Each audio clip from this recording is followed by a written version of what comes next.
அது ஒரு bed shop. ஒரு சின்ன பையன் ஒவ்வொரு நாயா பார்த்துக்கிட்டே வர்றான். இந்த நாய் எவ்வளோ, இந்த நாய் எவ்வளோன்னு ஒன்னொன்னா கேட்டுக்கிட்டே வர்றான். ஒரு நாயை காமிச்சு இது எவ்வளோன்னு கேட்குறாங்க. அந்த நாய் வேணாம்ப்பா, அது விற்கிறதுக்கு இல்லைன்றாரு.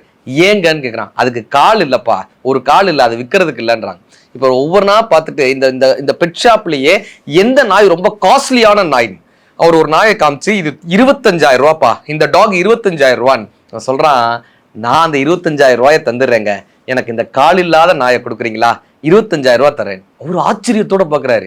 25,000 ரூபாய் கொடுத்து இந்த கால் இல்லாத நாயை ஏன்பா வாங்கிட்டு போற, நல்ல டாகே வாங்கிக்கலாமேன்னு. அவர் உடனே தன்னுடைய பேண்ட்டை தூக்கி காட்டுறாங்க. அவனுக்கு செயற்கை கால் பொருத்தப்பட்டிருக்கு. உடலில் ஒரு குறை இருக்கிறது என்ற காரணத்தினால் அவர்களை நிராகரிக்கக்கூடிய வழி என்னன்னு எனக்கு தெரியுங்க. நான் அந்த 25,000 ரூபாய் தர்றேன், எனக்கு இந்த நாயவே கொடுங்க, இந்த டாகையே கொடுங்க. உடலில் குறை இருப்பது குறை அல்ல, மனதில் குறை இருந்தால்தான் அது குறை, அன்பில் குறை இருந்தால்தான் அது குறை.